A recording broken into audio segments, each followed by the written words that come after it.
Durante nuestra última visita a Canadá, tuvimos el placer de poder entrevistar a Kyle Rae, concejal abiertamente gay del Ayuntamiento de Toronto y también gran activista.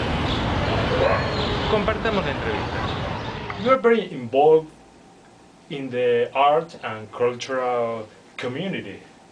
What was your major accomplishment in this area? In arts and culture in the city of Toronto? Yeah. I think the most exciting thing that we've done since I've been the chair of economic development and culture is Nuit Blanche. Wow. And it's a program that happens in October. Okay. And it happens from sunset to sunrise. And we get all the galleries and museums. Wow. And we organize street events. And it happens overnight. And what's interesting is that at the beginning of the night, it's full of a mix of ages of people. Wow. And the streets are packed. But as it gets later, it gets to like 4 o'clock, 5 o'clock in the morning, it's just young people that are left. But I think that we've borrowed it from Paris. They started it in 2003, and we picked it up in 2004 or 5. So we've just done it for a few years, but I think Nuit Blanche has been our great success in arts and culture. With the legalization of same-sex marriage in 2003, you had the opportunity to marry your partner, no? Mr. Reed, that's okay? That's right, yeah. Okay. Could you share Aging Magazine the process that gay Canadian citizens had to go through in order to find equality and have the legalization of same-sex marriage in Canada? Well, my advice for Argentina is that don't depend on your politicians. Because they will stab you in the back when they can. I know that. We know politicians do that.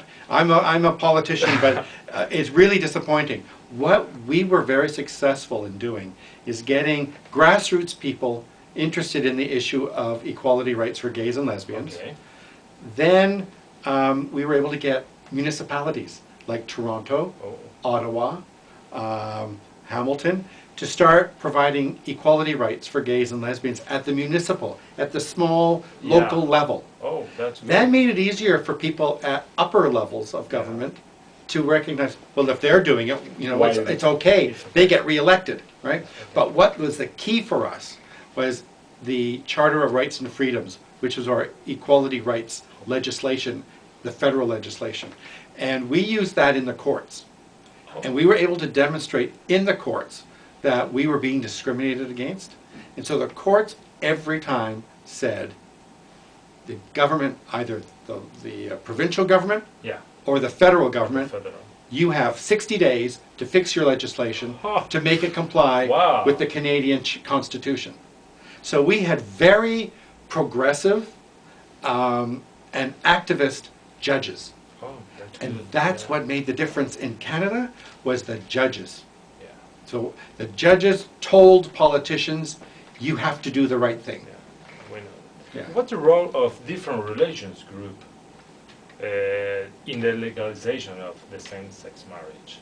Well, they did play the radical right, the religious right, were very vocal.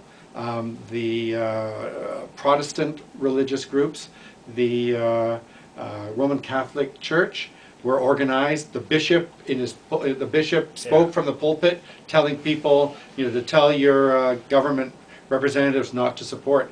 But I think Canada has successfully transformed from being a religious society to being a secular society, and religion does not belong in the construction of equality rights.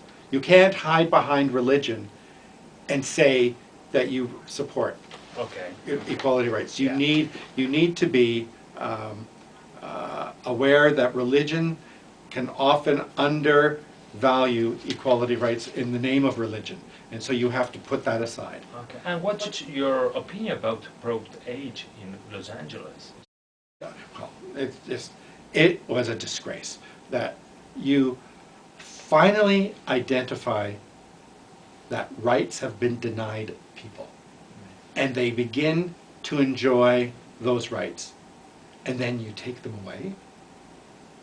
That's Nazi Germany. I'm sorry, but that, you know, California has practiced the most fascist transition It's a shame. It is an international disgrace. In Argentina, we are going through a long battle, you know, to legalize same-sex I know, I know the battle. Could you tell Argentinian gay community why you just succeed? You have succeeded. Why you just succeed? Well, you know what it is? It's perseverance. It's, you know, it's strength of character about the issue. You know that if you live in an equity-seeking society, like Canada, like Argentina, that people want to live in a free society. They want to be valued as citizens, and if we are all citizens, we should be treated equally. And so you need to persevere. You need to you'll take two steps forward, and it's hard work, and it doesn't happen overnight. We started this work really in 1981 when the Charter of Rights and Freedoms was approved in the legislature up in Ottawa. So only then did we have that door open that we could then use. So 81 till 2003. So it happened in my lifetime, but it took 22 years.